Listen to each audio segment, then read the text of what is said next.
All right, Alexa, thank you. 8:02 right now. Topping the news this hour. New York Governor Kathy Hochul saying she will not remove City Mayor Eric Adams from office, but instead push for a series of oversight measures that will limit his power and ensure City Hall acts in the best interest of New Yorkers. Yeah, it was really unprecedented, like you said, and now New Yorkers say with the corruption charges against him and the allegations against him, that's not enough. Our Julie Millet is live outside City Hall for us this morning with the very latest on exactly what this all means. Hi, Julie.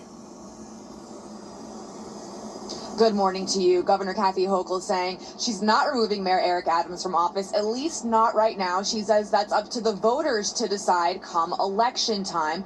But while she does move to limit his power, some New Yorkers say that's not enough. We have just learned they're planning a protest outside of her Midtown office later this morning. My strong belief is that the will of the voters and the supremacy and sanctity of democratic elections preclude me from any other action. Governor Kathy Hochul cited the democratic process as the reason she chose not to remove Mayor Eric Adams from office. She says, yes, she's concerned about Adams' alleged quid pro quo with the Trump administration, dropped the criminal charges against him in exchange for greater cooperation on immigration removal, but she's trying to instead put guardrails in place. First, Hochul says she's pushing for legislation that will give more oversight to the office of the mayor. It includes establishing a new Deputy Inspector General for New York City affairs, giving the City Comptroller, the Public Advocate, and the New York City Speaker the ability to sue the federal government when necessary, expanding funding for State Comptroller for city oversight. John Jay political science professor Susan Kang says there could be a number of reasons why Hochul may have chosen not to invoke her legal right to remove a sitting mayor, including ongoing talks with President Donald Trump.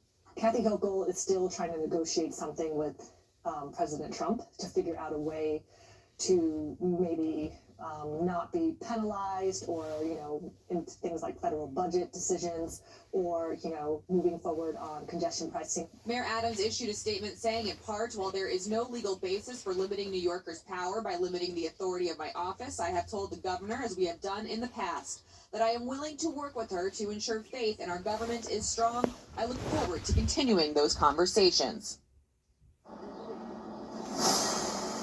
That protest is scheduled for 10:30 this morning outside Governor Hochul's Midtown office. Now, as for these limits to Mayor Adams' power, well, they're very far from a done deal. The legislation has to get passed first, and if that happens, those limits will go into effect immediately and last through 2025. So still a lot to be determined here in this very unprecedented situation. Dan and Hazel, back to you. Yeah, that's like the word of the week. And also, some of that legislation may not have even been fully drafted because we spoke to sources in the city council and the state assembly who said they haven't seen actual written legislation just yet. So we could be a ways away from this, like you said, Julie. Thank you.